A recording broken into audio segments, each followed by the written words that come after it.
The first time Dominic Moretti found me, I was curled up in the linen closet on the 3rd floor, my jacket balled up as a pillow, trying to make myself as small as possible in the darkness. I'd thought I was being careful. For 2 weeks, I'd perfected the routine wait until the mansion fell silent, usually around midnight, then slip into the spacious closet that smelled of lavender detergent and expensive fabric softener. I'd be gone before dawn, back to scrubbing floors and polishing silver like I belonged there, like I had somewhere else to go. The lock on the guest room I'd been assigned didn't work. I discovered that the first night when I heard footsteps in the hallway, testing doorknobs. Maybe it was just security doing rounds. Maybe it was someone else. But I couldn't take that risk. Not again. Never again.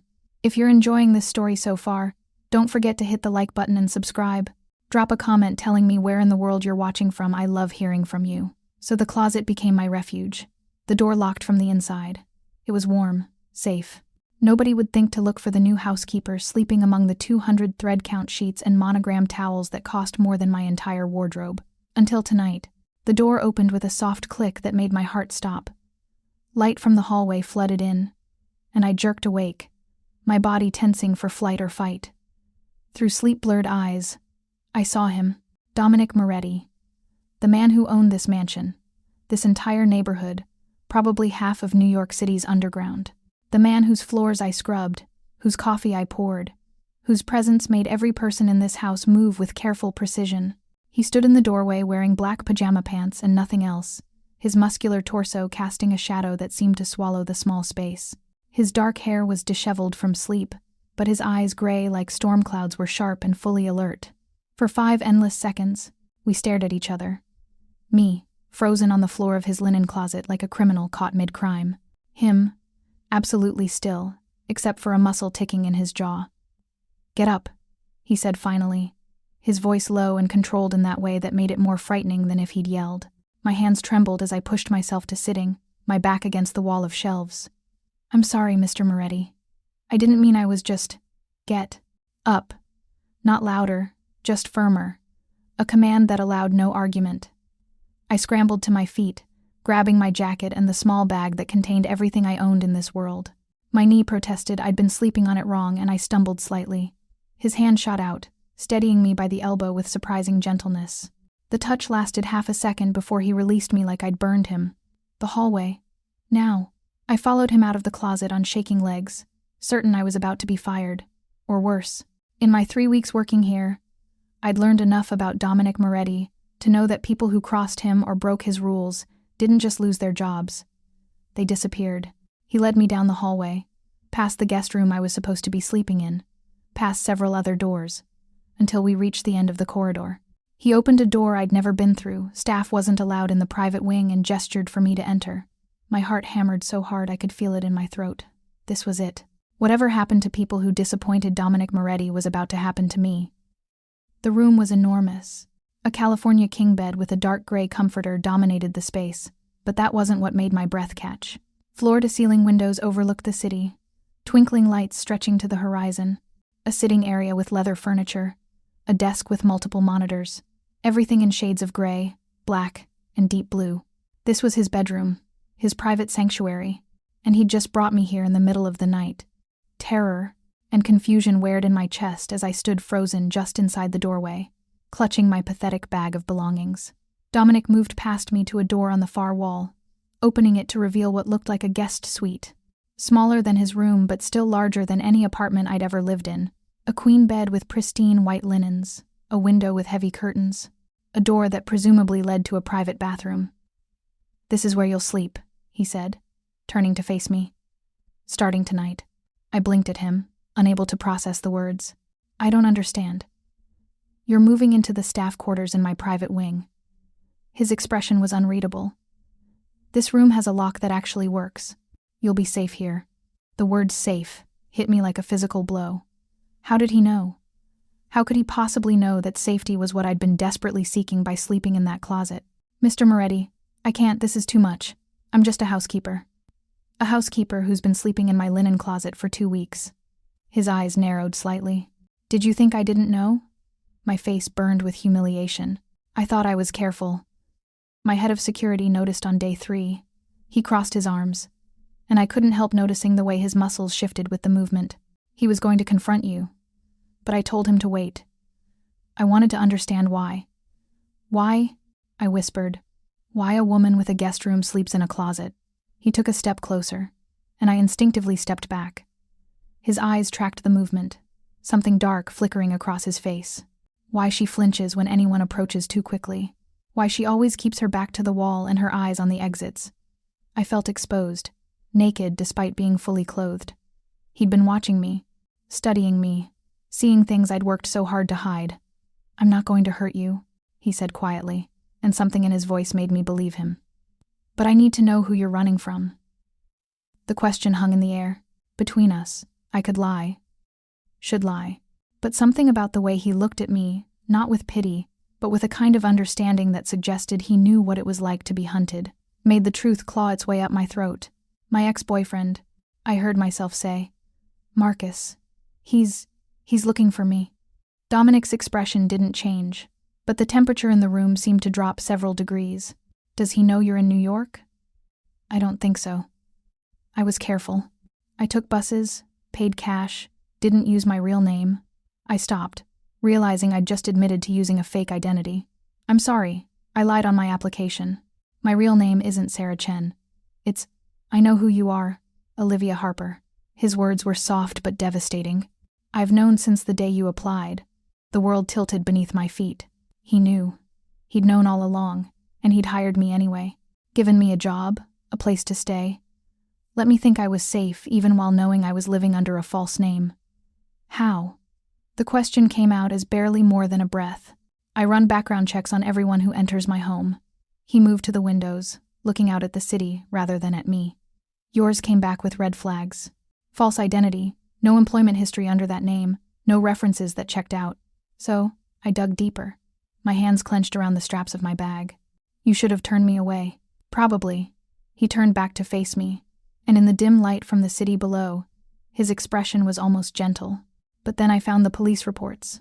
3 of them, filed over 8 months. Each one detailing assault, harassment, stalking. Each one dropped because you were too scared to testify." Shame burned through me, hot and bitter. "He said he'd kill me if I testified. He said..." My voice cracked. "He said I belonged to him, and if he couldn't have me, nobody would." "Marcus Davino," Dominic said, and hearing that name in his voice made my blood run cold. 29 years old, works in commercial real estate, comes from money. His father has connections to several city council members, which is probably why the police reports went nowhere. He knew everything, every shameful, terrifying detail of the nightmare I'd been living. "I should leave," I said, backing toward the door. "If you know who I am. If he somehow finds out I'm here, Mr. Moretti, you don't want to get involved in this. Marcus is dangerous, he's unstable, and his family has money, connections." "Do you know what I do for a living, Olivia?" Dominic's question stopped me mid-retreat. I swallowed hard. "I've heard rumors." "Then you know that Marcus Davino and his family connections don't frighten me." He closed the distance between us in 3 smooth strides, stopping just outside my personal space. Close enough that I had to tilt my head back to meet his eyes, but not so close that I felt trapped. "You're under my roof. That makes you my responsibility, and I protect what's mine." "I'm not yours," I whispered, but the words lacked conviction. His lips curved into something that wasn't quite a smile. "You work in my house. You eat food I provide. You sleep, or rather, you were sleeping in a closet on my property. Whether you like it or not, Olivia Harper, you're under my protection now. Why?" The question burst out of me, desperate and confused. "Why would you protect someone you don't even know? Someone who lied to you?" For a long moment, he didn't answer. Then, when I was 8 years old, I watched my mother get beaten by my father for burning dinner. She had a black eye for 2 weeks. Made excuses to the neighbors, told everyone she'd walked into a door. His voice was emotionless, reciting facts rather than memories. If you find this story engaging, please take a moment to subscribe and enable notifications. It helps us continue producing in-depth content like this. When I was 16, I put my father in the hospital. Told him if he ever touched her again, I'd kill him. He believed me. I stared at him, seeing him differently now. Not just the powerful, dangerous man everyone feared, but someone who understood. Someone who'd seen what men like Marcus were capable of. Your mother? I asked softly. Lived another 20 years in peace. Something almost like warmth flickered in his eyes. She died 5 years ago. Natural causes. But she died knowing she was safe, that nobody would ever hurt her again. Tears pricked my eyes, and I blinked them back furiously. I couldn't cry. Not now. Not in front of him. So you see, Dominic continued, his voice dropping lower. I have very little patience for men who hurt women. And Marcus Divino has made a critical error. What error? He let you get away. Dominic's eyes held mine, intense and unwavering. And you ended up here, under my protection, which means his time is running out. A shiver ran through me that wasn't entirely from fear. You can't, Mr. Moretti. If something happens to him, if he disappears, people will look for him. His family will. I didn't say I was going to kill him, Olivia. His expression was almost amused, though the thought has merit. No, what I'm going to do is much simpler. I'm going to make sure he never finds you. And if he does somehow locate you, I'm going to make sure he understands the consequences of coming near you. He won't care about consequences. He's obsessed. Then I'll teach him to fear something more than his obsession. The cold certainty in his voice sent another shiver down my spine. But first you need to sleep in a proper bed. In a room with a lock that actually works. He gestured to the guest suite again.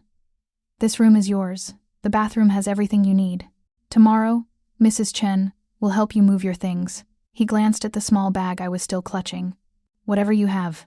This is everything, I admitted quietly. I left with what I could carry. Something dangerous flickered across his face. Then tomorrow, Mrs. Chen will take you shopping. You'll need more than one outfit. I can't afford. It's not a request, Olivia. And you're not paying. He moved toward the door, then paused. The lock works from the inside. Use it. And if you need anything during the night, my room is right there. He pointed to the door we'd come through. Don't hesitate, Mr. Moretti. Dominic. He looked back at me over his shoulder.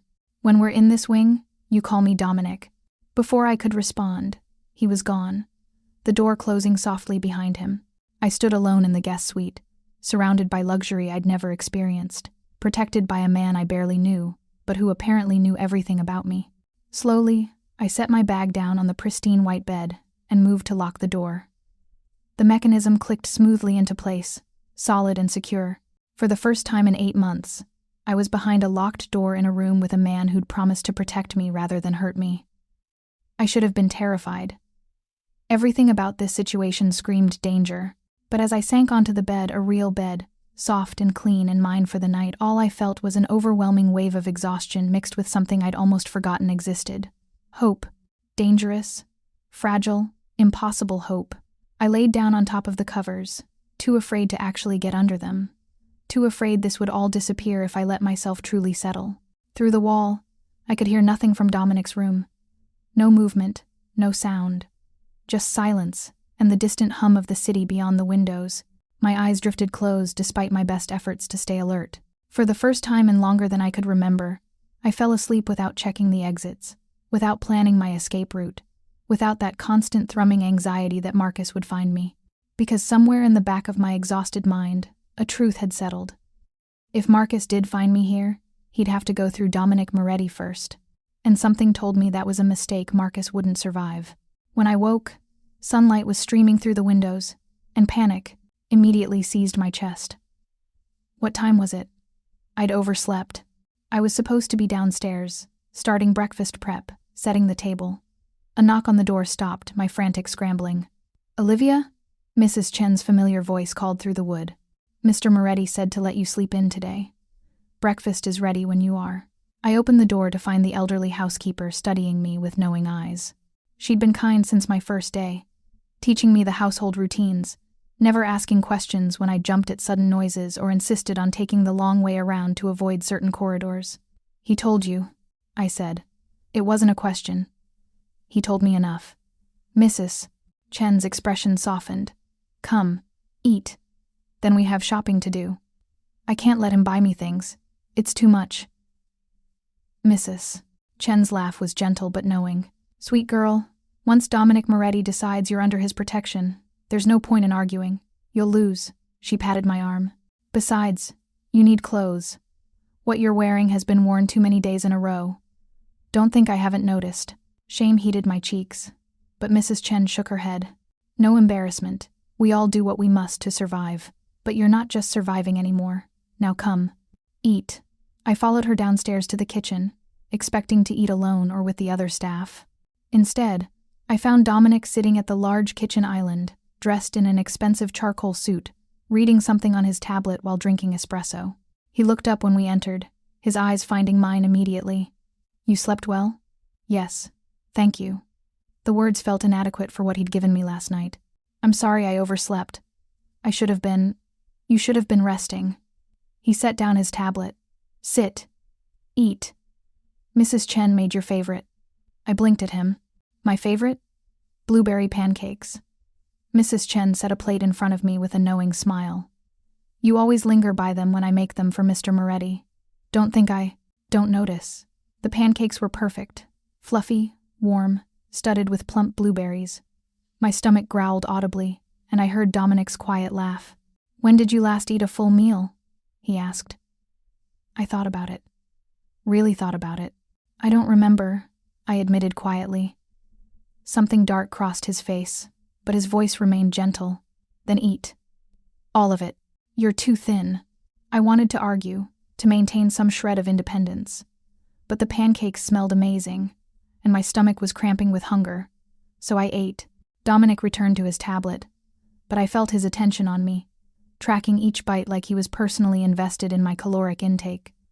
After breakfast, Mrs. Chen will take you shopping, he said without looking up. Get whatever you need. Clothes, toiletries, anything that makes you comfortable. Mr. Moretti Dominic. He looked up, pinning me with those gray eyes.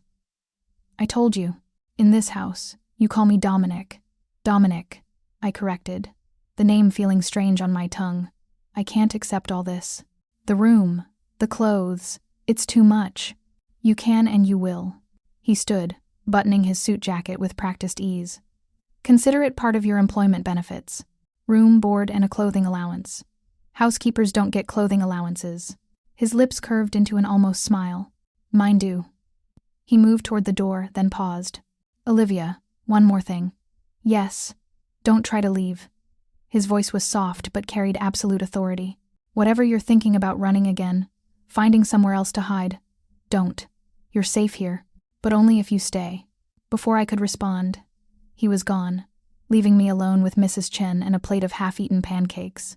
He means it, you know, Mrs. Chen said softly. About keeping you safe. How can you be sure? Mrs. Chen's expression turned knowing, almost sad. Because I've worked for Dominic Moretti for 15 years. I've seen him destroy business rivals, eliminate threats, make grown men cry with a single phone call. But I've also seen him pay for a staff member's mother's cancer treatment. I've seen him personally drive an employee's child to the hospital at 2 a.m. I've seen him quietly destroy the life of a man who was harassing one of the maids. She sat down beside me, her weathered hand covering mine. Dominic Moretti is many things.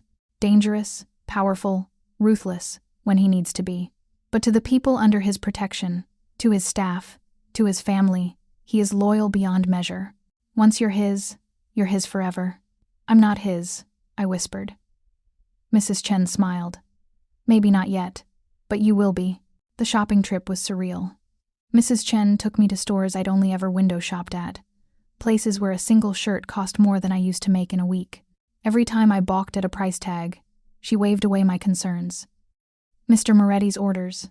Don't insult him by refusing. By the time we returned to the mansion, I had bags full of clothes I never could have afforded, jeans that actually fit, sweaters softer than anything I'd ever touched, underwear that wasn't held together with safety pins, shoes that didn't have holes in the soles. Mrs. Chen helped me carry everything up to my new room. My room, in the private wing, near Dominic's bedroom. The reality of it hit me as I unpacked, hanging clothes in the closet, a real closet, not one I was sleeping in, and arranging toiletries in the pristine bathroom. This was real. This was happening. I was living in a Mafia boss's mansion, under his protection, sleeping 20 feet from his bedroom. And the most terrifying part?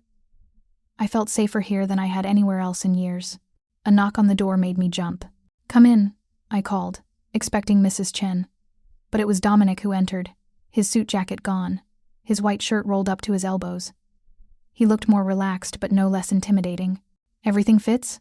he asked, glancing at the shopping bags. "Yes, thank you. It's too much, but thank you. It's not enough."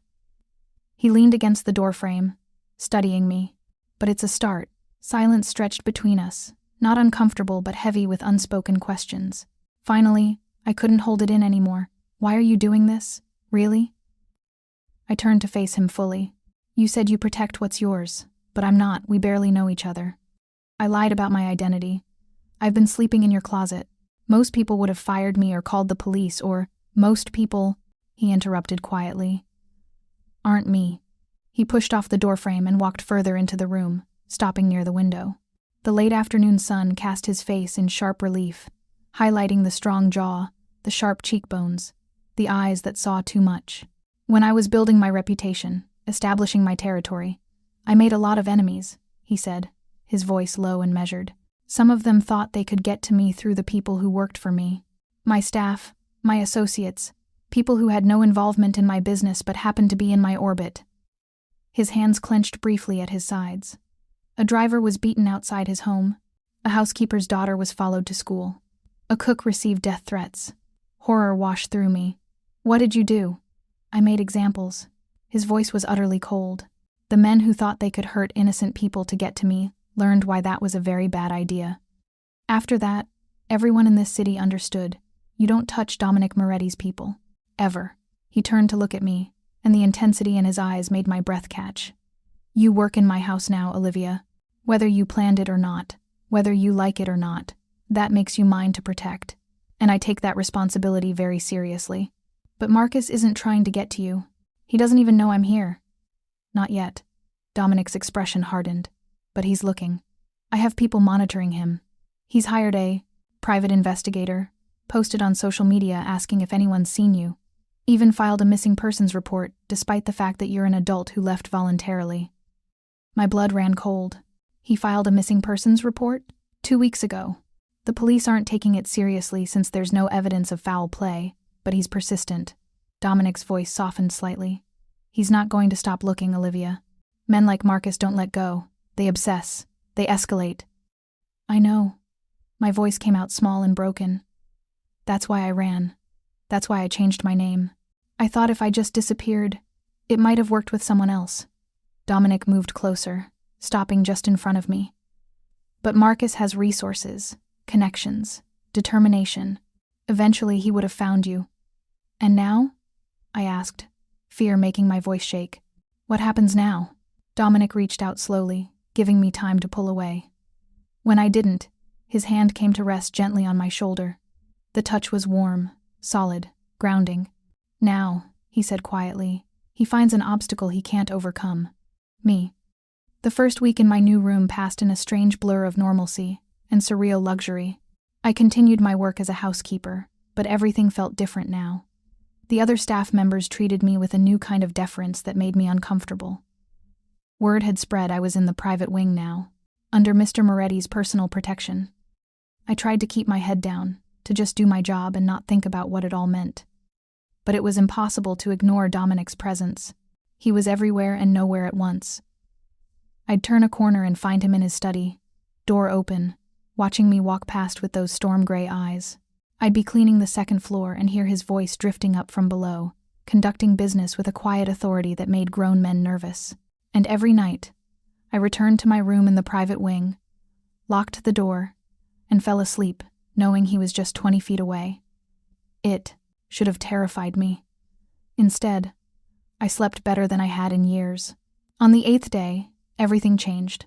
I was dusting the library, my favorite room in the mansion, with its floor-to-ceiling bookshelves and the scent of old leather and paper when Dominic's head of security, Marcus Torino, appeared in the doorway. He was a mountain of a man, ex-military, with cold eyes and a perpetual scowl. "Miss Harper," he said, his voice surprisingly gentle for someone his size. "Mr. Moretti needs to see you in his office. Now." The urgency in his tone made my stomach drop. "What's wrong?" "He'll explain. This way." I followed him down the hallway, my heart pounding. Had something happened? Had Marcus found me? Was Dominic going to tell me I had to leave? Marcus Torino knocked once on Dominic's office door, then opened it without waiting for a response. Miss Harper, sir. Thank you, Marcus. Close the door on your way out. The door clicked shut, leaving me alone with Dominic. He sat behind his massive desk, his expression unreadable, but there was tension in the set of his shoulders, a tightness around his eyes that sent warning signals racing through my nervous system. Sit down, Olivia, he said quietly. I sat in the leather chair across from him, my hands clenched together in my lap. What happened? Dominic pulled up something on his computer screen, then turned the monitor so I could see it. It was a social media post, Marcus's profile, which I hadn't looked at in months. The post was recent, yesterday, and it showed a photo of me. My blood turned to ice. It was an old picture, from before everything fell apart.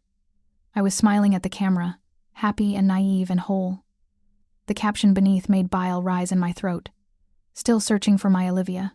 If anyone has seen her, please contact me. I'm worried sick. We had a misunderstanding, and she left without her medication. She's not well and needs help. There's a reward for any information leading to her location. Please, if you see her, call me. I just want to know she's safe.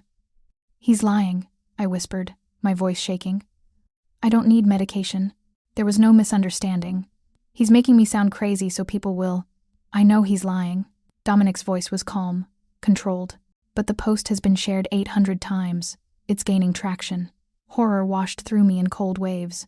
People will see it. Someone will recognize me. They'll tell him where I am. They might try. Dominic closed the laptop and leaned forward, his eyes locked on mine. Which is why we need to be prepared. Prepared how? My voice came out high and thin. He's telling everyone I'm mentally ill and need help.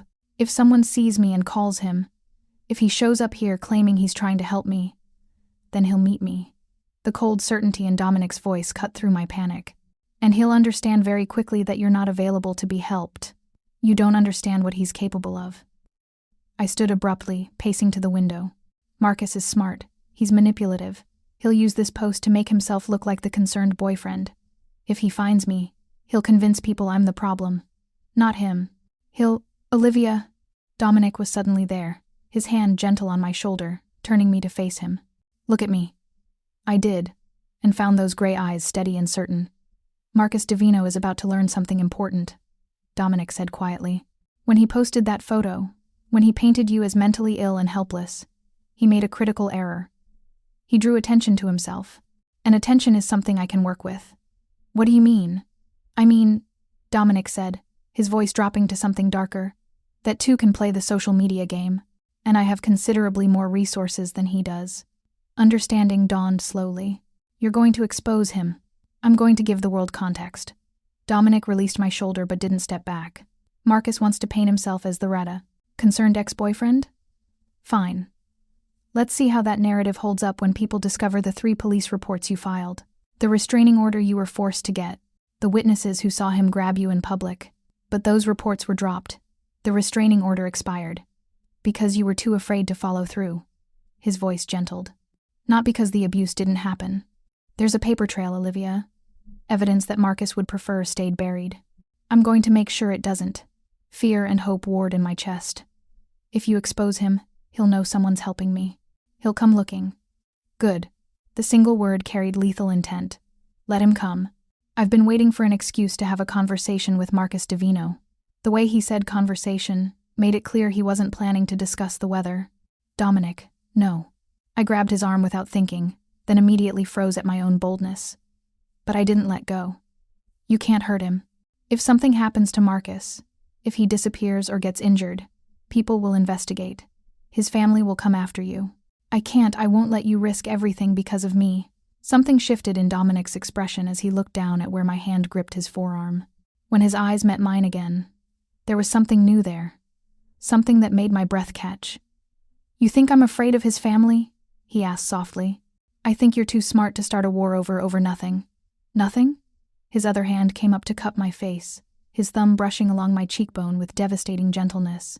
Is that what you think you are to me, Olivia? Nothing. My heart was pounding so hard I could barely hear my own voice. We barely know each other.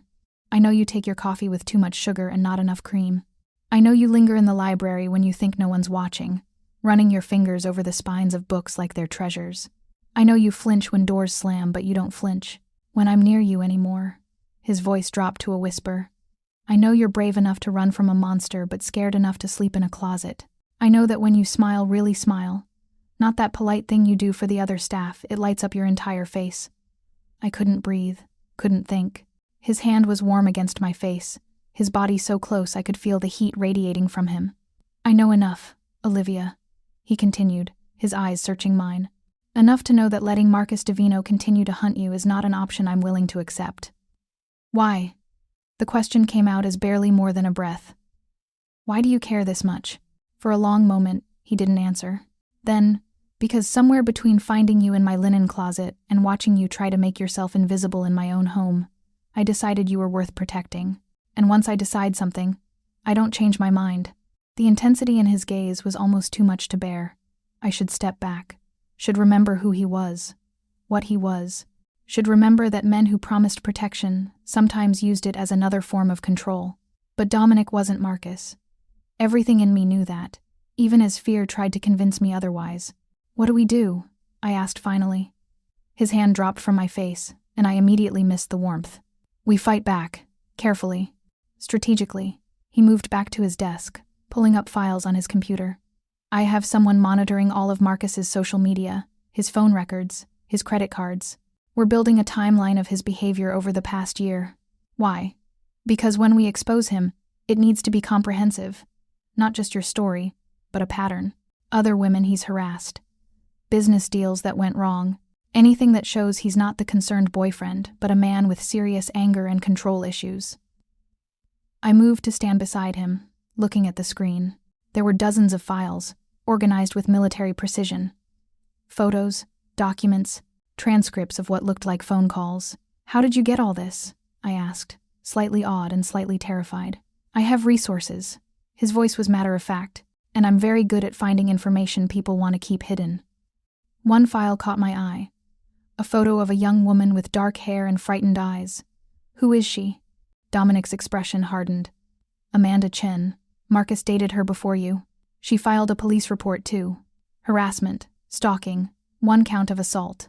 Her parents paid him off to drop it and leave their daughter alone. Ice flooded my veins. He did this before me. And there's one more. Dominic pulled up another file. Jessica Morrison. She worked at the same real estate firm as Marcus. Filed an HR complaint about his behavior. The complaint mysteriously disappeared, and she was let go 2 weeks later. Hostile work environment, they claimed. I stared at the faces of these 2 women, seeing my own fear reflected in their eyes. He's done this to 3 of us that you know of. At least 3. Dominic closed the files. There might be more who never reported it. The weight of it settled over me. Marcus wasn't just my personal nightmare. He was a predator with a pattern, and I was just his latest target. What if we talked to them? I asked suddenly. Amanda and Jessica, what if we get them to tell their stories? Dominic looked at me with something like approval. That's exactly what I was thinking. But Olivia, you need to understand, if we do this, if we go public with these accusations, there's no taking it back. Marcus will know you're here. He'll know you're fighting back. Good. My voice was steadier than I expected. I'm tired of hiding. I'm tired of being afraid. If he's going to hunt me anyway, let's give him a reason to. Something fierce and approving flashed in Dominic's eyes. You're sure about this? I thought about the closet I'd slept in, the months of running, the constant fear that Marcus would find me, hurt me, maybe kill me. I thought about Amanda and Jessica, 2 other women who'd suffered because of him. I'm sure, I said firmly. What do we do first? First, Dominic said, pulling out his phone. I make some calls. I have a lawyer who specializes in cases like this. She's brilliant, discreet, and she doesn't lose. He started typing something. Then we reach out to Amanda and Jessica, see if they're willing to go on record. And if they're not, then we find another way. He looked up at me, but something tells me they've been waiting for someone to give them permission to speak up. Over the next 3 days, Dominic's plan unfolded with frightening efficiency. His lawyer, a sharp-eyed woman named Catherine Ross, arrived at the mansion and spent hours interviewing me about every interaction with Marcus. Every threat, every act of violence, every time he'd made me feel unsafe. It was exhausting. Traumatic. but also strangely cathartic. "You have a strong case," Catherine said on the third day, closing her notebook. "Between the police reports, witness testimony, and the pattern we're establishing with the other victims, we can paint a very clear picture of Marcus Davino as a serial abuser. Will it be enough to stop him?" I asked. Catherine glanced at Dominic, who stood by the window, before answering. "Legally, it will be enough to get a permanent restraining order, possibly press charges if you want to pursue that. Practically," she gave me a knowing look, "it will destroy his reputation, make him untouchable in his industry, ensure that anyone who Googles his name sees exactly what he is." "Good," I said firmly. "When do we start?" "We already have." Catherine pulled out her tablet, showing me a website. "This went live 1 hour ago." The website was simple, professional, and devastating. The truth about Marcus Davino was emblazoned across the top. Below it, 3 women's stories. Mine, Amanda's, Jessica's. All of us had agreed to use our real names. All of us had shared our experiences. The police reports were there, scanned and verified. Witness statements, photos of injuries, a timeline showing Marcus's pattern of abuse spanning 4 years.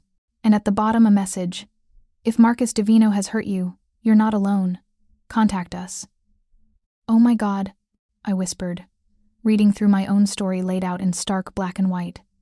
"It's really out there." "It's out there," Dominic confirmed, "and it's already making waves. I've had 3 reporters reach out for interviews. Marcus's employer has been tagged multiple times on social media. His father's business is getting review bombed. He's going to be furious," I said, a cold sense of dread settling in my stomach. "Yes." Dominic moved to stand beside me, his presence solid and reassuring, which is why security around this property has been tripled. Marcus Torino has men watching every entrance. No one gets near you without going through them first. "And if Marcus shows up anyway?" Dominic's expression went cold and deadly. "Then he and I will have that conversation I've been waiting for." Marcus Davino's response came faster than expected. By that evening, his own post appeared a long, rambling defense, claiming the women were lying, that we were conspiring against him, that he was the real victim of a smear campaign. But the internet wasn't buying it. Not when 3 separate women told nearly identical stories. Not when the police reports corroborated our claims. Not when his own social media history showed posts about crazy exes and women who don't know when to let go. Marcus was being eviscerated in the court of public opinion, and he was desperate.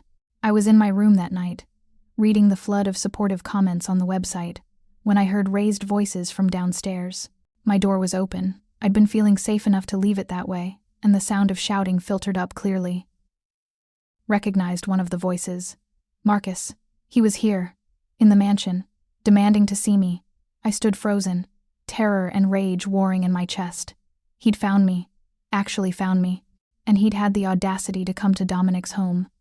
"Get him out of here before I do something you'll all regret." Dominic's voice, sharp with barely controlled fury, echoed through the house. "I'm not leaving until I see Olivia," Marcus shouted back. "She's clearly being manipulated. That website is full of lies and..." The sound of a scuffle, then a heavy thud, then Dominic's voice, low and deadly. "You have 3 seconds to leave my property before I have you removed in pieces." I should have stayed in my room, should have let Dominic handle it. But something in me snapped. I'd been running from Marcus for months, hiding, trembling, letting fear control every decision. Not anymore. I walked out of my room, down the stairs, and into the foyer where I found Marcus being held by 2 of Dominic's security guards. His face was red with fury, his expensive suit disheveled. When he saw me, his expression transformed into something that looked almost like relief. "Olivia, thank God. These people have been..." "Get out." My voice was steady, cold. "Get out of this house and out of my life." Marcus's expression shifted, the mask dropping to reveal the monster beneath. "You think you can embarrass me like this? Put my business on blast for the whole world to see? I made you, Olivia. Everything you are is because of me. Everything I am," I said, my voice shaking but firm, "is despite you.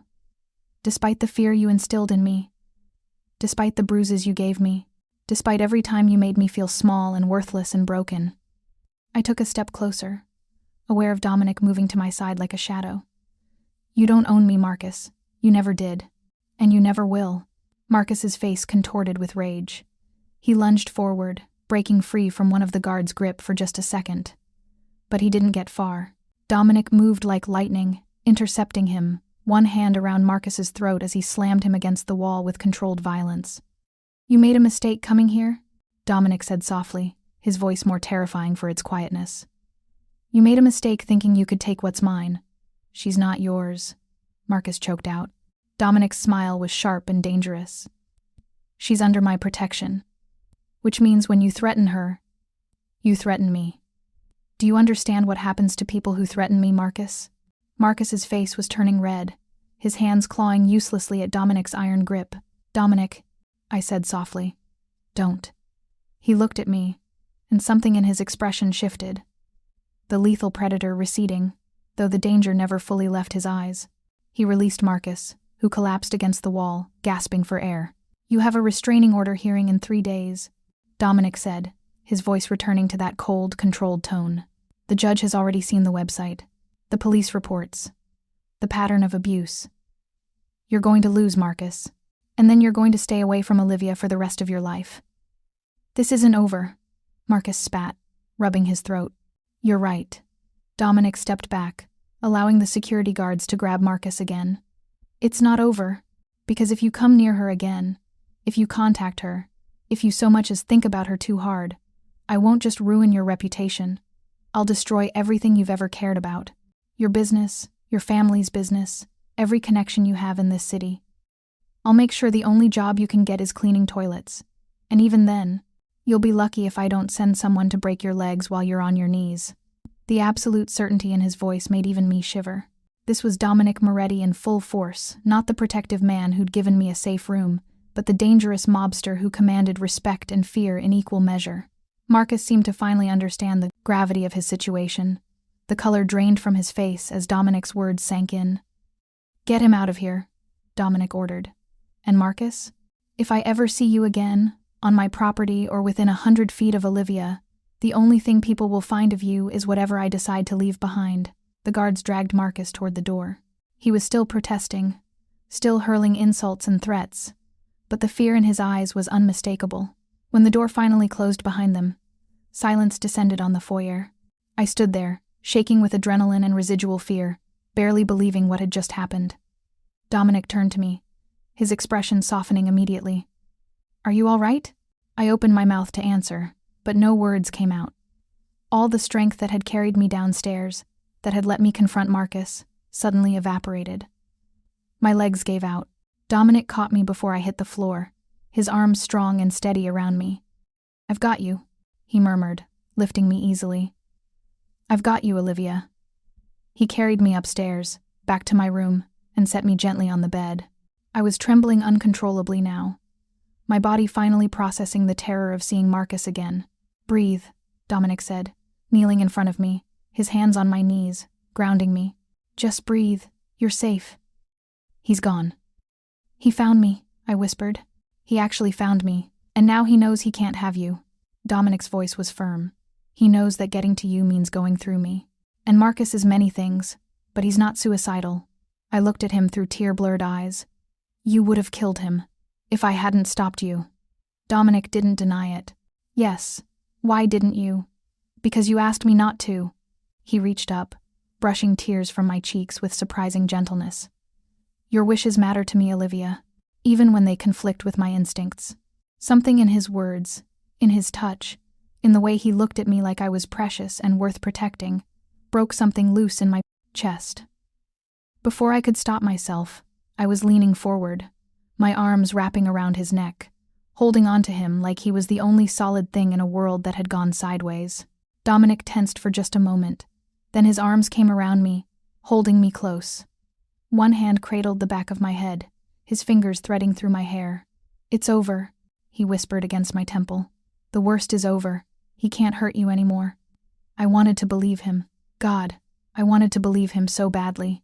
But as I clung to Dominic Moretti, feeling safer in the arms of a dangerous man than I'd ever felt with anyone else, I couldn't shake the feeling that the real storm was just beginning. Because men like Marcus didn't let go easily.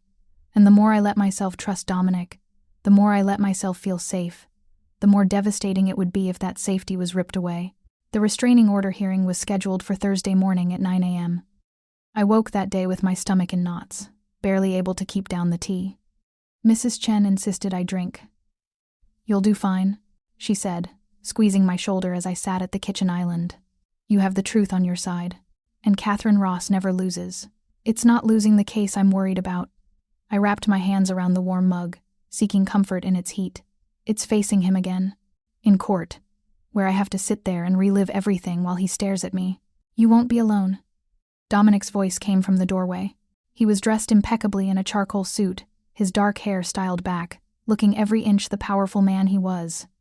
"I'll be right there with you." I looked up at him, surprised. "You're coming to the hearing? Did you think I'd let you face him alone?" He moved into the kitchen, accepting the espresso Mrs. Chen handed him.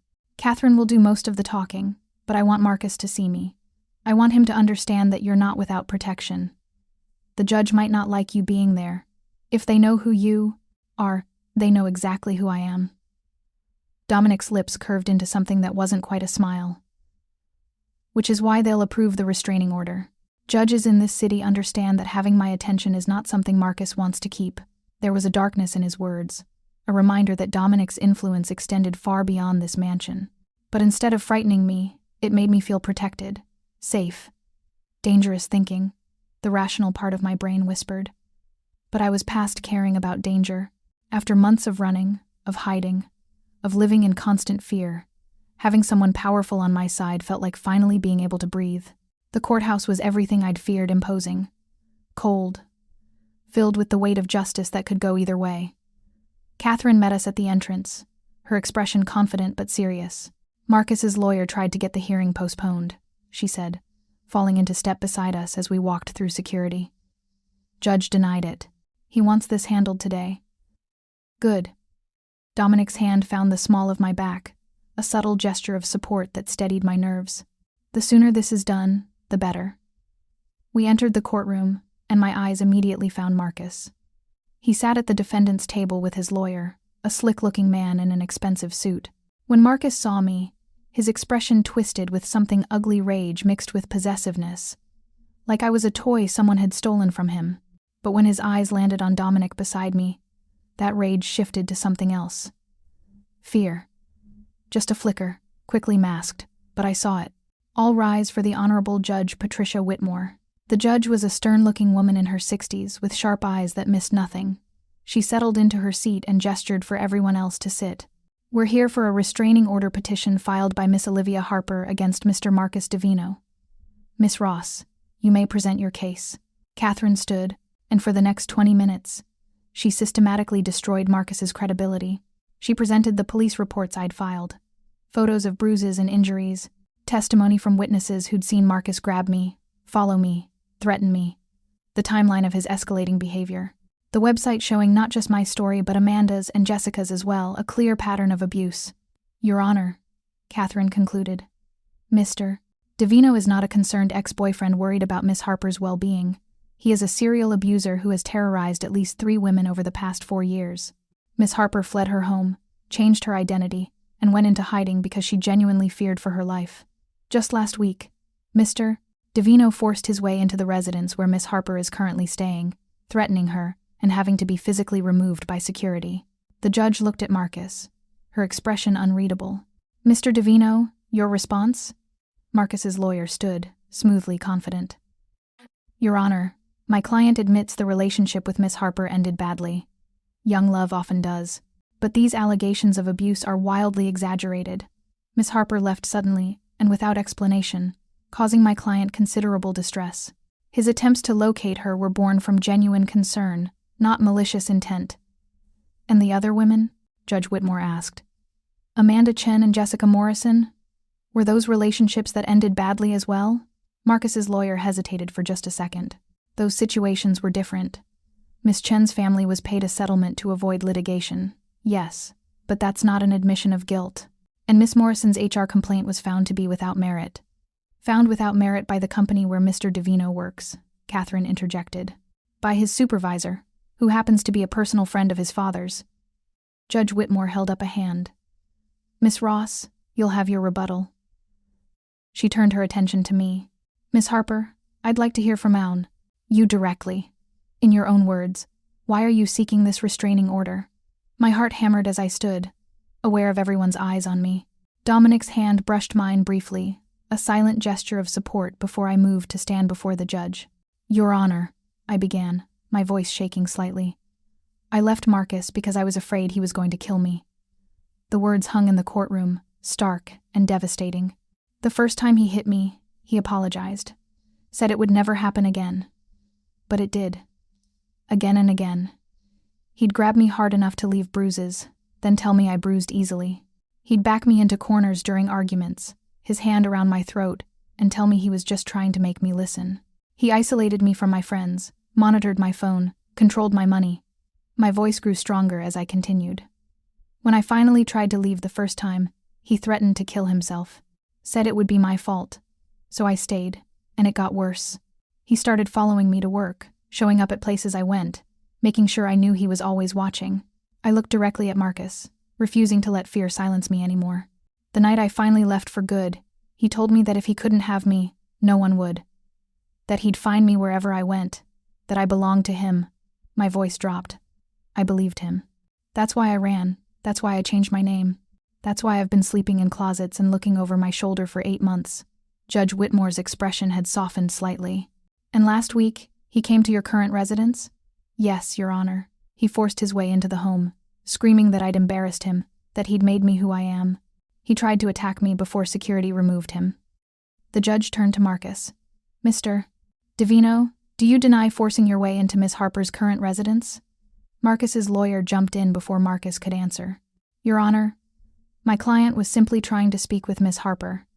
The situation was blown out of proportion. I'm asking Mr. Divino. Judge Whitmore's voice was sharp. Did you or did you not enter the property where Miss Harper is staying without permission last week? Marcus stood, and I could see him trying to summon that charm that had fooled me for so long. Your Honor, I was concerned. When I saw that website full of lies about me, I needed to talk to Olivia. I needed to understand why she was doing this to me. Doing this to you? The judge's eyebrows rose. Mr. Divino, 3 separate women have made nearly identical allegations against you. There are documented police reports, witness testimonies, and a pattern of behavior spanning years. This is not about Miss Harper doing something to you. This is about your repeated abuse of multiple women. Marcus's facade cracked. She's lying. They're all lying. I never sit down, Mr. Divino.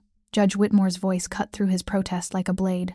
Your behavior in my courtroom right now is only reinforcing what I've heard today. She shuffled through papers, then looked up. I'm granting the restraining order. Mr. Divino, you are to stay at least 500 feet away from Miss Harper at all times. No contact, direct or indirect.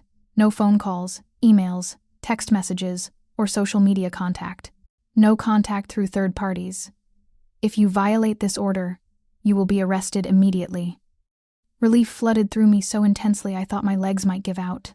Furthermore, Judge Whitmore continued, I'm recommending that the district attorney's office review this case for potential criminal charges. The pattern of behavior documented here suggests Mr. Subsation. Divino poses a threat not just to Miss Harper but to other women as well. Marcus's face went pale. You can't, this hearing is adjourned. Judge Whitmore's gavel came down with finality. Catherine turned to me with a satisfied smile. We won. We won, I repeated, barely believing it. Dominic's arm slid around my waist, steadying. Let's go home. As we moved toward the exit, I heard Marcus's voice behind us, sharp with fury and desperation. This isn't over, Olivia. You can't hide from me forever. Dominic stopped, turned, and gave Marcus a look so cold it could freeze blood. If you come near her again, Marcus, they'll need dental records to identify what's left of you. His voice was conversational, almost pleasant, which made the threat even more terrifying. The judge gave you a legal warning. I'm giving you a practical one. Stay away from what's mine. Marcus's lawyer grabbed his arm, pulling him back, whispering urgently in his ear. Smart man. He understood that Dominic Moretti's threats weren't empty. We left the courthouse in silence. It wasn't until we were in Dominic's car, a sleek black Mercedes with tinted windows, that I finally let myself process what had just happened. I did it, I whispered, staring at my hands. I actually stood up to him in court. You were magnificent. Dominic's voice was warm with approval. Marcus never stood a chance. Because of you. I turned to look at him. Catherine, the evidence, the protection, all of it was because of you. Because of you, he corrected. You're the one who survived him. You're the one who ran. You're the one who found the courage to fight back. I just gave you the resources to do it. Tears pricked my eyes, but these were different from the tears I'd shed over Marcus. These were tears of relief, of gratitude, of something deeper I wasn't ready to name. Thank you, I said softly, for everything, for believing me, for protecting me, my voice broke, for making me feel like I matter. Dominic reached over, his hand covering mine. You do matter, Olivia. More than you know. The weight of his words, the intensity in his eyes, made my breath catch. Something had shifted between us over these past weeks. What had started as employer and employee, protector and protected, had become something else entirely, something dangerous, something I wasn't sure I should want but couldn't help feeling anyway. That night, the mansion felt different, lighter somehow, as if the threat of Marcus had been a physical weight pressing down on the walls. Mrs. Chen made my favorite dinner, chicken parmesan with garlic bread, and even the other staff members seemed more relaxed, offering congratulations on the restraining order. But as the evening wore on and people retired to their rooms, I found myself restless, unable to settle. The victory in court should have brought peace, but instead, I felt wound up, electric with energy that had nowhere to go. Around 10 p.m., I gave up trying to sleep and wandered down to the library. The massive room was dark, except for the city lights filtering through the windows. I turned on a single lamp, casting warm light over the shelves, and ran my fingers along the spines of books until I found one that caught my attention. Can't sleep? I jumped at Dominic's voice, spinning to find him in the doorway. He'd changed from his suit into dark jeans and a black t-shirt that did nothing to hide the muscled lines of his body. His hair was slightly mussed, like he'd been running his hands through it. Too much adrenaline, I admitted. My body doesn't know how to process actually winning. He moved into the library, his presence filling the space. It's a good feeling. Victory. You should savor it. I'm trying. I turned back to the bookshelf, needing something to do with my hands. It doesn't feel real yet. Like any moment, I'll wake up and Marcus will still be out there, hunting me, and none of this will have happened. It's real. Dominic's voice was closer now. I could feel him behind me, not touching but near enough that I was hyper-aware of every breath. The restraining order is real. Your safety is real. And Marcus knows now that coming after you means facing consequences he can't manipulate his way out of. I pulled a book from the shelf at random, not even looking at the title. What if he violates the order? What if he's so angry about being humiliated in court that he comes after me anyway? Then I keep my promise. The dark certainty in Dominic's voice sent a shiver down my spine. Marcus gets one warning, Olivia. He got it in the courthouse. If he's stupid enough to ignore it, what happens next is on him. I turned to face him, the book forgotten in my hands. You'd really kill him. For me, without hesitation. His eyes held mine, gray depths that promised violence and protection in equal measure. Does that frighten you? I should say yes, should be horrified by how casually he talked about murder. But standing here in the dim library, feeling safer than I'd felt in years, all I could think was that I'd spent months running from one dangerous man and ended up protected by another. The difference was that Marcus's danger had been cruel, selfish, designed to control and hurt. Dominic's danger was purposeful, controlled, and pointed outward at anyone who might threaten what he'd claimed as his. No, I said honestly. It doesn't frighten me. Maybe it should, but it doesn't. Something heated in Dominic's expression. Olivia. My name was both a warning and a question. What? You're looking at me like... He stopped, jaw tightening. Like you trust me. I do trust you. You shouldn't. His voice was rough. You should be smart and keep your distance. Should remember that I'm not a good man. That the things I do, the world I live in, isn't safe or clean or... I slept in a closet because I was so afraid of a man who claimed to love me. I interrupted. You gave me a room with a lock that works. You stood beside me in court. You've protected me when you had absolutely no reason to care whether I lived or died. I took a step closer, so forgive me if I'm not particularly concerned about whether you're a good man by conventional standards. Dominic stared at me, something warring in his expression. You don't know what you're saying. I know exactly what I'm saying. Another step. I know that you're dangerous. I know that people fear you. I know that you've probably done terrible things to protect your empire. One more step. Close enough now to feel the heat radiating from his body, and I know that I feel safer with you than I've ever felt with anyone. Olivia. His voice was strained, hands clenched at his sides like he was physically restraining himself. If you keep looking at me like that, I'm going to… What? I challenged, surprised by my own boldness. What are you going to do, Dominic? For one endless moment, he didn't move, didn't breathe. The tension between us was so thick I could taste it, electric and dangerous and intoxicating. Then his control snapped. His hand cupped the back of my neck, pulling me against him as his mouth crashed down on mine. The kiss was everything I didn't know I needed, fierce and claiming, but somehow gentle at the same time. His other arm wrapped around my waist, holding me to him like he was afraid I might disappear. I dropped the book I'd been holding, my hands coming up to grip his shirt, kissing him back with all the pent-up emotion of the past weeks. Fear and relief and gratitude and something deeper, something that had been building since the night he found me in his closet. When we finally broke apart, both breathing hard, Dominic rested his forehead against mine. We shouldn't do this, he said, but his arms didn't release me. You work for me. You're vulnerable. This is what I want. I finished. Unless you don't. Don't want you? His laugh was dark and rough. Olivia, I've wanted you since the moment I found you curled up in my linen closet, trying to make yourself invisible. I've wanted you every day you've worked in my house. Every night you've slept 20 feet from my bedroom. I've wanted you so badly it's been driving me insane. His words sent heat pooling low in my stomach. Then why are we stopping? Because…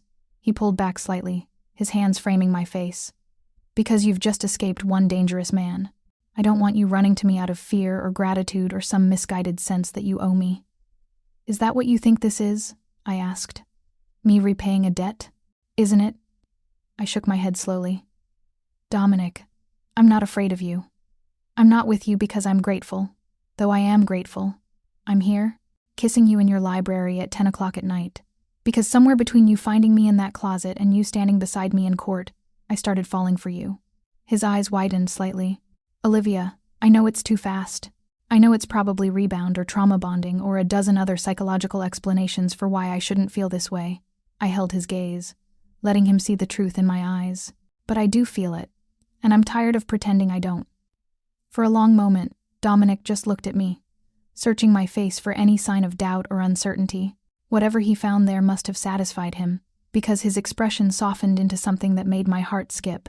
You're going to destroy me, he said softly. You know that, right? You're going to destroy every wall I've built, every rule I've set for myself, everything I've done to keep people at a distance. Good, I whispered, because you've already destroyed every fear that kept me small, every doubt that kept me running. Fair is fair. His smile was genuine this time, warm and real. Fair is fair, he agreed, and kissed me again. This time, the kiss was slower, deeper, less about desperation and more about discovery. His hands tangled in my hair. Mine explored the hard planes of his chest through his shirt. When he finally pulled back, we were both breathing hard. Come with me, he said, taking my hand. He led me upstairs, not to my room but to his, the massive bedroom I'd only seen once before. He closed the door behind us and turned to face me, his expression serious. If we do this, he said quietly, there's no going back. You won't be my employee anymore. You won't be just someone under my protection. You'll be mine, Olivia, in every way that matters. And I don't share. I don't do casual. When I claim something, I keep it. The possessiveness in his words should have triggered warning bells, should have reminded me of Marcus's controlling behavior. But this was different. Dominic wasn't trying to control me, he was offering me a choice, giving me the power to accept or walk away. I don't want casual either, I said. And I don't want to be just your employee. I took a breath, gathering courage. I want to be yours, if you'll have me. If I'll have you? Dominic's laugh was incredulous. Olivia, I've been half in love with you for weeks. The question is whether you can handle being with someone like me, someone who lives in the shadows, someone who does things that would horrify most people. I moved closer, placing my hand over his heart. I've seen your shadows, Dominic. I've seen what you're capable of. And I'm still here. His hand covered mine, pressing it firmly against his chest where I could feel his heart beating strong and steady. "Then you're mine," he said, the words both promise and possession. "And God help anyone who tries to take you from me." What followed was tender and fierce, gentle and claiming. Dominic made love to me like I was precious and breakable, but also like I was strong enough to handle every part of him. And when I finally fell asleep in his arms, safe and satisfied and whole, I knew I'd made the right choice. Whatever came next, whatever danger still lurked in Marcus's obsession, or the risks of being with a man like Dominic, I would face it. Not alone anymore. Not afraid anymore. For the first time since Marcus had shown me who he really was, I felt truly free. I woke to sunlight, streaming through floor-to-ceiling windows, and the warm weight of Dominic's arm around my waist. For a moment, I lay there perfectly still, afraid that moving would shatter the dream. But this wasn't a dream. The silk sheets against my skin were real. The steady rhythm of Dominic's breathing behind me was real. The feeling of safety and contentment settling in my chest was real. "You're awake," Dominic murmured, his voice sleep-rough and impossibly attractive. "How did you know?" "Your breathing changed." His arm tightened around me, pulling me back against his chest. "And you tensed up, like you're waiting for something bad to happen." He knew me too well already. Old habits. Habits were going to break. He pressed a kiss to my shoulder. "You're safe here, Olivia. In my bed. In my life. You don't have to wait for the other shoe to drop." I turned in his arms to face him, taking in his sleep-mussed hair and the soft expression that few people probably ever saw. "What happens now?" "Now?" He brushed hair back from my face. "Now we have breakfast. You officially move into this room, not the guest suite. And we tell Mrs. Chen so she stops pretending she hasn't noticed you sneaking out of the linen closet for weeks." I laughed despite myself. She knew. Everyone knew. "You weren't as subtle as you thought." His expression grew more serious. "But Olivia, you need to understand something. If you're with me, really with me, it changes things. People will know you're important to me. That makes you a target. More of a target than I already am with Marcus. Different kind of target." Dominic sat up, the sheets pooling around his waist. "I have enemies in this city. Being with me means accepting that danger. It means having security follow you sometimes. It means being careful about where you go and who you talk to." I sat up too, holding the sheet to my chest. "Is that what you want? To keep me locked up here?" I stopped, the comparison to Marcus too close for comfort. "No." Dominic's voice was firm. "I want you safe, but not imprisoned. There's a difference. You'll have freedom, Olivia. But it will be protected freedom. Guards who keep their distance but are always there. Security systems. Background checks on anyone new in your life." He cupped my face. "I know it sounds controlling. I know it probably triggers memories of Marcus. But I swear to you, this is about keeping you alive, not keeping you caged." I searched his eyes, looking for any sign of the manipulation I'd learned to recognize with Marcus. But all I saw was genuine concern. A man trying to balance his need to protect with my need for autonomy. "Okay," I said finally, "but I need you to promise me something. Anything. If I ever feel like it's too much, if I ever feel suffocated or controlled, I need to be able to tell you. And you need to listen. I promise." He pulled me into his arms. "The last thing I want is for you to feel trapped. That's the opposite of what this is supposed to be." A knock on the door made us both freeze. "Mr. Moretti?" Mrs. Chen's voice called. "I have breakfast ready when you The door had opened slightly, and though Mrs. Chen couldn't see us, the bedroom was positioned out of sight from the doorway. She clearly understood what she'd walked in on. "We'll be down in 20 minutes, Mrs. Chen," Dominic called, amusement in his voice. "Of course, sir. I'll set 2 places in the private dining room." There was definite approval in her tone before the door clicked shut. I buried my face in Dominic's chest, mortified. She knows. She's known for weeks that this was inevitable. He tilted my face up. "Mrs. Chen has worked for me for 15 years. She's seen me with other women. This is the first time she's approved." "Really? Really?" He kissed me softly. "Now come on. Shower, breakfast, and then we have some things to discuss." "Like what?" His expression grew. "I'm serious. Like what we do about Marcus if he violates the restraining order. Because, Olivia, I know men like him. The court order won't stop him. It might slow him down, make him more careful. But it won't stop him. Fear tried to claw its way back into my chest, but I pushed it down. Then we deal with it when it happens. Together. Together, Dominic agreed. What neither of us knew was that Marcus was already planning his next move, that the humiliation of the restraining order, the destruction of his reputation, the loss of control over me, had pushed him past the point of caring about consequences. What neither of us knew was that in 3 days, Marcus would make a choice that would force Dominic to keep his darkest promise. And what I didn't know, couldn't have known, was that when that moment came, I would discover exactly how far Dominic Moretti was willing to go to protect what was his. The calm we'd found in each other's arms was about to be tested in the most violent way possible. And this time, there would be no more warnings, no more second chances. This time, someone wasn't walking away. The first 2 days after the court hearing passed in a deceptive calm, I officially moved my belongings, what few I had, into Dominic's bedroom. Mrs. Chen acted completely unsurprised, even pleased, humming while she helped me arrange things in the expansive walk-in closet that now held my modest wardrobe alongside Dominic's expensive suits. "Much better than the linen closet," she said with a knowing smile. "Much better." The other staff members adapted quickly too. If they had opinions about the boss sleeping with the former housekeeper, they kept them carefully hidden. Or perhaps they simply understood what I was beginning to: that Dominic Moretti's personal life was not up for discussion or judgment.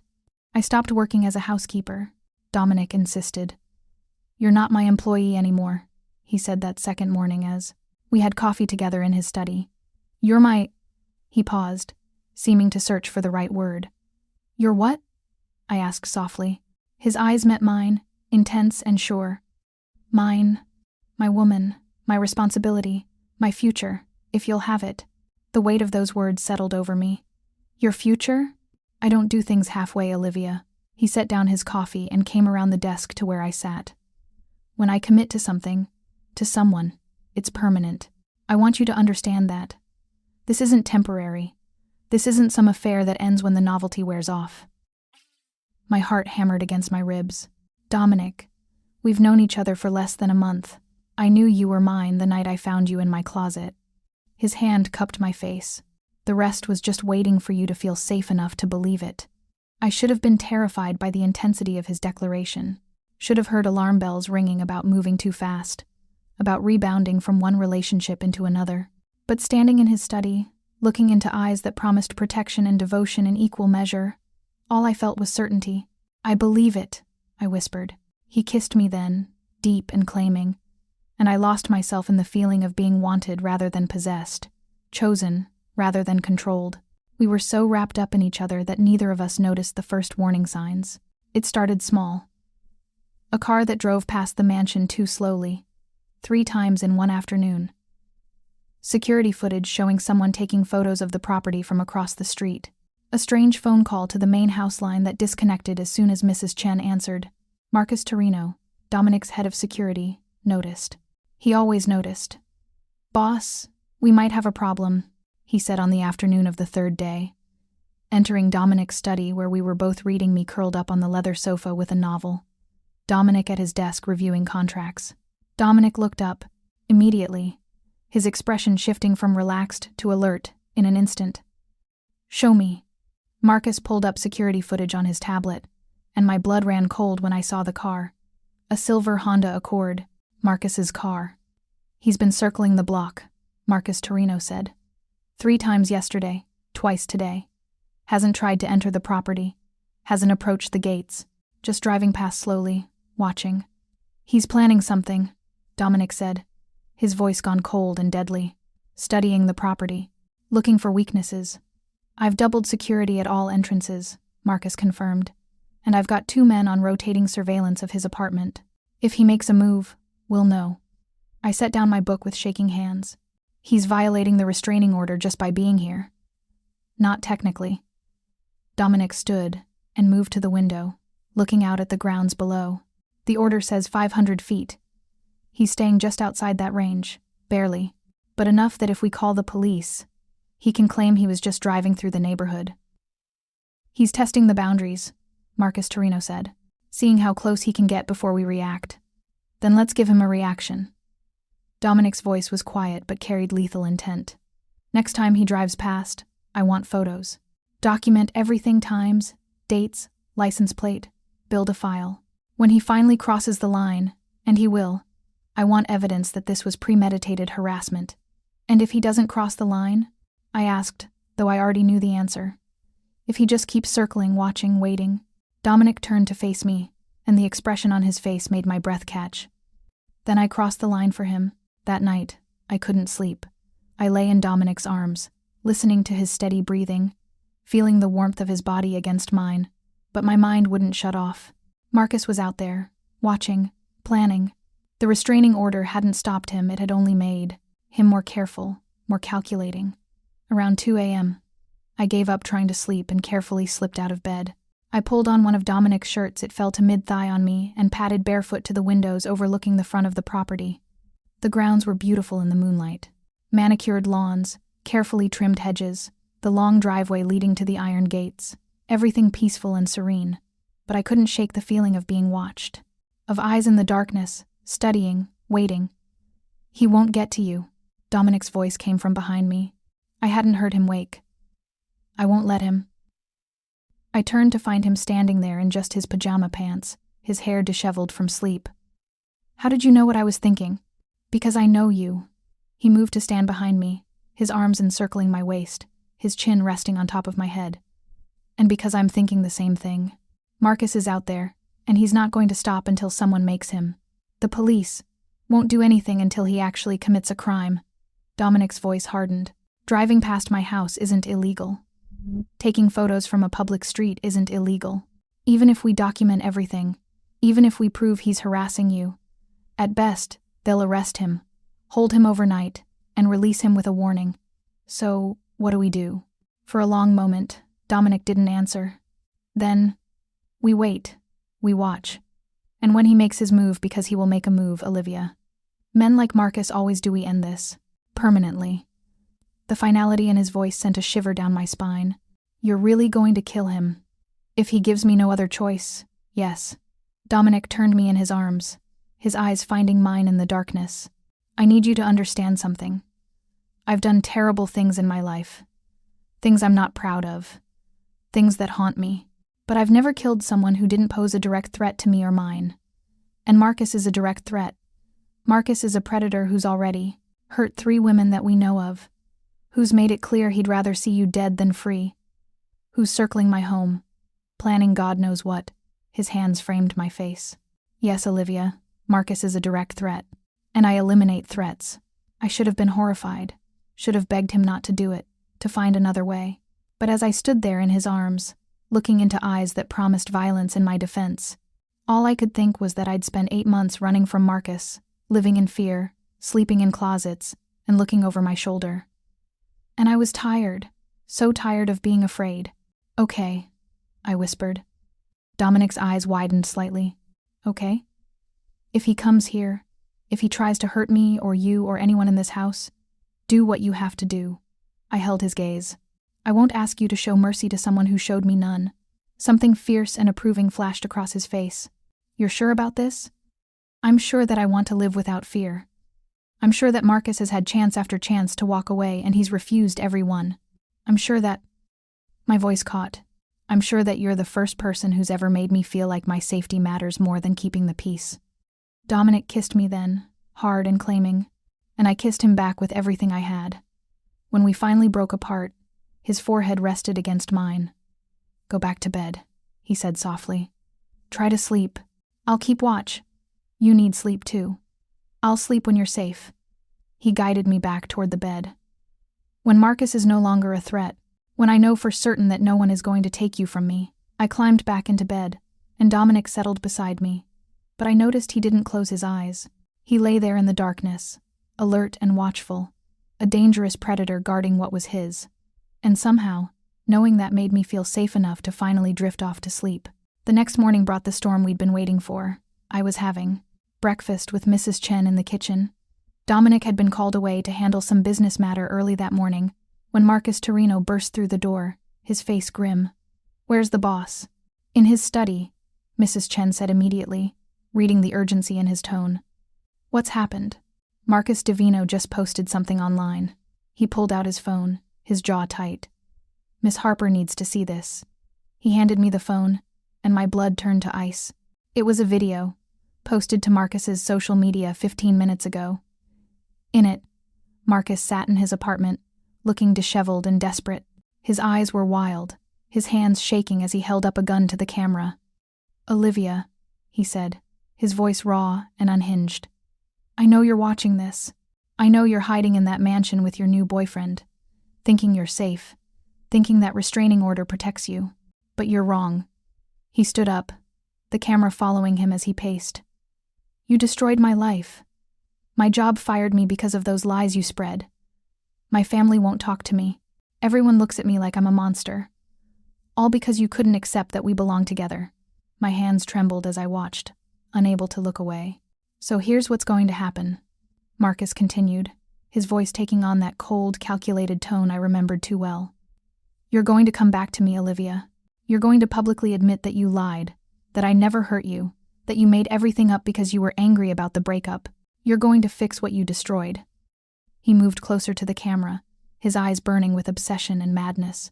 "And if you don't, if you keep hiding behind your rich boyfriend, I'm going to come and get you. The restraining order doesn't matter. The security doesn't matter. Nothing matters except getting you back where you belong. With me." The video ended with Marcus checking the gun, making sure it was loaded. A clear threat, an unmistakable promise of violence. "Jesus Christ," Mrs. Chen breathed beside me. The phone slipped from my numb fingers. Marcus Torino caught it before it hit the floor. "I need to get Dominic," he said, already moving toward the door. But Dominic was already there, having appeared in the doorway like a dark storm. His expression was utterly calm, which somehow made it more terrifying. "I saw it," he said quietly. "The video's been up for 17 minutes. It's already been shared 400 times. He's threatening her with a gun," Mrs. Chen said, her voice shaking with rare emotion. "That's a direct violation of the restraining order. The police will have to act now. The police will take hours to move on this." Dominic's eyes found mine. "Hours we don't have. Marcus is unraveling. He's past the point of rational thought. That video wasn't a threat, it was a declaration of intent." "He's coming here," I said, my voice surprisingly steady despite the fear coursing through me. "Today. Maybe right now." "Yes." Dominic moved into the kitchen, his presence commanding immediate attention. "Which is why you're going into the safe room. Now, safe room? Basement level. Reinforced walls, separate ventilation, communications equipment." His voice was calm, efficient, already in crisis mode. "You'll be secure there until this is over." "No." The word came out before I could think about it. "I'm not hiding in a basement while you deal with Marcus." "Olivia." "No." I stood, facing him directly. "I've been hiding from Marcus for 8 months. Sleeping in closets, changing my name, running like a scared animal. I'm done hiding, Dominic. If he's coming here, I want to face him. I want him to see that I'm not afraid anymore. Absolutely not." Dominic's voice was firm. "Marcus has a gun. He's unstable. He's already proven he's willing to die if it means hurting you. You're not going anywhere near him." "She has a point," Marcus Torino interjected quietly. Both Dominic and I turned to look at him. If Marcus shows up and Olivia's not visible, he might do something unpredictable. Might start shooting, might take a hostage, he paused. But if he sees her, if he thinks he has a chance to get to her, he'll focus on that. It'll give us an opening. You want to use her as bait." Dominic's voice was deadly quiet. "I want to use her as an advantage." Marcus Torino met his boss's eyes. "With her cooperation and proper protection. Vest, armed guards on all sides. You within 10 feet at all times.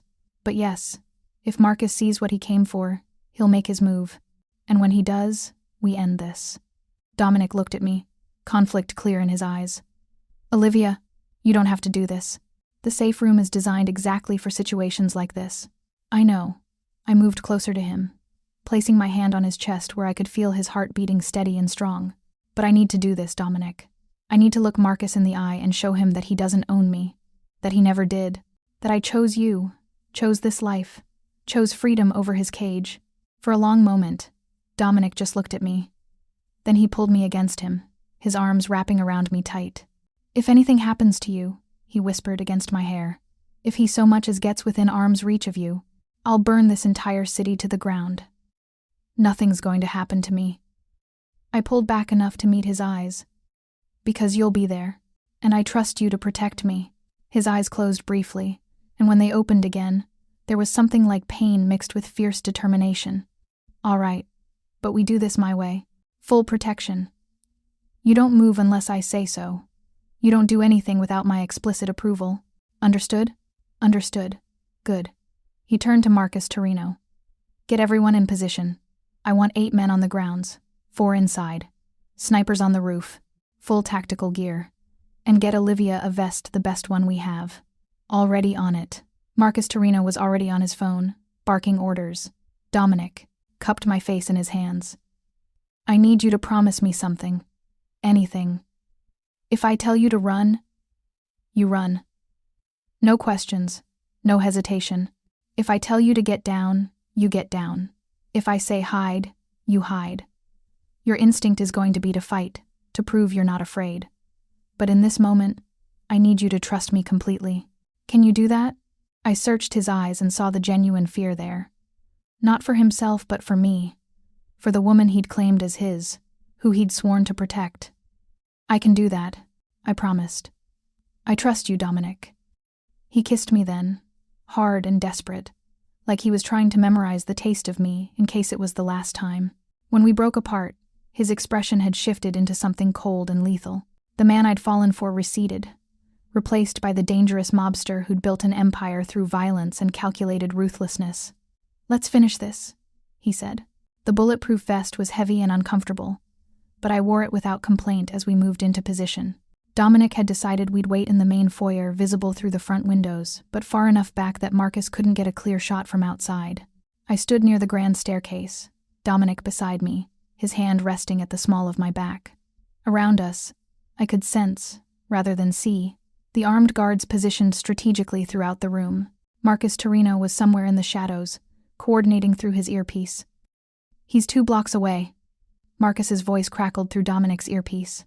I could hear it too. Dominic had insisted on giving me one, so I knew exactly what was happening. Silver Honda Accord, driving erratically. He's definitely coming here. My heart hammered against my ribs, but I kept my breathing steady. Dominic's hand pressed more firmly against my back, a silent message of support. 1 block away, Marcus Torino updated. Approaching the gates. He's slowing down. Through the windows I could see the silver Honda pull up to the iron gates that marked the entrance to the property. The car idled there for a moment, and I could almost feel Marcus's desperation and rage even from this distance. The gates are closed, Dominic said calmly. He'll have to get out and climb them, or...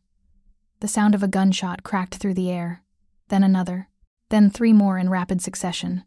He's shooting the lock, Marcus Torino's voice said urgently. Gates are compromised. He's driving through. Ice flooded my veins as I watched the Honda crash through the damaged gates, scraping metal, shrieking as the car forced its way onto the property. Snipers have line of sight, Marcus reported. Say the word, boss, and we can end this now. No, Dominic said, his voice hard. He's only shot property so far. Let him commit to a direct threat. I want this clean and justified. The Honda raced up the long driveway, gravel spraying as Marcus drove like a man possessed. He skidded to a stop directly in front of the mansion's entrance, and through the windows, I watched him emerge from the car. He looked terrible, unshaven, wild-eyed, his clothes wrinkled like he'd slept in them. And in his hand, clearly visible, was the gun from the video. Olivia, he screamed, his voice carrying through the thick windows. I know you're in there. Come out. We need to talk. Dominic's hand pressed against my back, a warning to stay still, stay quiet. I just want to talk. Marcus moved closer to the entrance, the gun dangling at his side. Please, Liv. Just give me 5 minutes. Let me explain. Let me make you understand. He's approaching the front door, Marcus Torino said in our ears. Armed and dangerous. All units ready to engage. Marcus tried the front door locked, of course. He pounded on it with his fist, the sound echoing through the foyer. Olivia, please. I love you. I just want you back. Why won't you listen to me? The desperation in his voice might have moved me once, might have made me feel guilty, made me question whether I'd done the right thing by leaving. But that was before Dominic, before I understood the difference between love and possession, between protection and control. Open the door, Dominic said quietly. What? I looked at him, shocked. He needs to see you. Needs to know you're really choosing this, choosing me. His eyes met mine. But you stay behind me, no matter what. Understood? I nodded, my throat too tight for words. Dominic gestured to one of his men, who moved to unlock the massive front door. It swung open slowly, revealing Marcus standing there on the threshold, gun still in hand, his eyes immediately finding me where I stood behind Dominic. Liv, he breathed, something like relief washing over his face. You're okay. I was so worried. She's fine, Dominic interrupted, his voice calm but carrying absolute authority. Better than fine. She's safe, protected, and exactly where she wants to be. Marcus's eyes snapped to Dominic, and hatred twisted his features. You did this. You turned her against me, filled her head with lies about me. I didn't have to fill her head with anything, Dominic said coldly. The bruises you gave her spoke for themselves. The police reports. The restraining order. You destroyed yourself, Marcus. Olivia just had the courage to survive you. Shut up. Marcus raised the gun, pointing it directly at Dominic. You don't know anything about us, about what we had. I know you hurt her. Dominic didn't flinch, didn't move. I know you made her sleep in closets because she was so afraid of you finding her. I know you're a coward who uses violence to control women because you're too weak to keep them any other way. I said shut up. Marcus's hand trembled on the gun. In my earpiece, I could hear Marcus Torino giving quiet orders, moving his men into position. Marcus, please, I said, stepping slightly to the side so he could see me better. Dominic's arm immediately moved to keep me behind him, but I needed Marcus to hear this. It's over. We're over. You need to let me go. I can't. Tears were streaming down his face now, mixing with the desperation and rage. I can't let you go, Liv. You're everything to me. Without you, I'm nothing. That's not love, I said gently but firmly. Love doesn't hurt. Love doesn't control. Love doesn't make someone afraid to exist. What you felt for me wasn't love, Marcus. It was obsession, and I won't be owned by it anymore. Something in Marcus broke. I saw it happen, the final thread of sanity snapping as he realized I was really, truly, choosing Dominic over him. If I can't have you, he said, his voice going cold and dead, then no one can. The gun shifted, no longer pointing at Dominic but at me. Everything happened at once. Dominic moved, his body slamming into mine, taking us both to the ground as the gunshot cracked through the air. More gunshots followed, multiple weapons firing at once as Dominic's men engaged. And then silence. Terrible, ringing silence. Olivia. Dominic's hands were on my face, urgent and searching. Are you hurt? Did it hit you? I couldn't speak, could only stare up at him, my ears ringing from the gunshots, my body shaking with adrenaline. Talk to me, baby. Are you hurt? No. I managed to get the word out. I'm okay. You? Relief flooded his features. I'm fine. Stay down. Don't look. But I did look. Couldn't help but look past Dominic's shoulder to where Marcus lay, crumpled in the doorway, blood pooling beneath him. His eyes were open but unseeing. The gun lay several feet away where it had fallen from his lifeless hand. Target down, Marcus Torino's voice said in my ear. Threat neutralized. Marcus Davino was dead. The man who'd haunted my nightmares for months, who'd hurt me and hunted me and promised to kill me rather than let me go, was gone. I should have felt something. Horror, maybe. Guilt. Grief for the man I'd once thought I loved. But all I felt was a crushing wave of relief, so intense it brought tears to my eyes. It's over, I whispered. It's really over. Dominic helped me to my feet, his arms wrapping around me as I buried my face in his chest. Around us, his men were already moving with practiced efficiency, securing the scene, documenting everything, making calls that would ensure the legal aftermath stayed clean. Self-defense, Marcus Torino said, appearing at Dominic's side. He fired first, was actively threatening Miss Harper, violated a restraining order, and destroyed property to gain access. Multiple witnesses, video footage from every angle. This will be ruled justified. Good. Dominic's voice was muffled against my hair. Make sure of it. Already on it. Police will be here in 10 minutes. I've got a story prepared, all true. All documented, all airtight. I pulled back enough to look up at Dominic. You knew this would happen. You planned for it. I planned for every possibility. His hand cupped my face. including the one where Marcus walked away and I never had to touch him. But he didn't choose that. He chose this. No. I shook my head. Marcus chose to hurt me, chose to stalk me, chose to come here with a gun. What happened to him was a consequence of his choices, not yours. Something in Dominic's expression softened. You're really okay? I'm really okay. And surprisingly, I was. The body in the doorway was just a body, now an obstacle removed, a threat eliminated. The man who'd terrorized me was gone, and what remained was just flesh and bone that couldn't hurt me anymore. The police arrived. Questions were asked and answered. Statements were given. The video Marcus had posted that morning became crucial evidence showing his clear intent to harm, his unstable mental state, his explicit threats. By evening, it was over. Officially ruled justified use of lethal force in defense of life. No charges filed. Marcus Davino's death was his own fault, the result of his own violent choices. And as the sun set over New York City, I stood in Dominic's bedroom, our bedroom, watching the city lights twinkle to life. "What are you thinking?" Dominic asked, coming to stand behind me, his arms encircling my waist. "I'm thinking that for the first time in 8 months, I don't have to look over my shoulder." I leaned back against him. "I'm thinking that I'm finally, truly free. You are." He pressed a kiss to my temple. "Free to live, free to choose, free to stay or go." I turned in his arms to face him.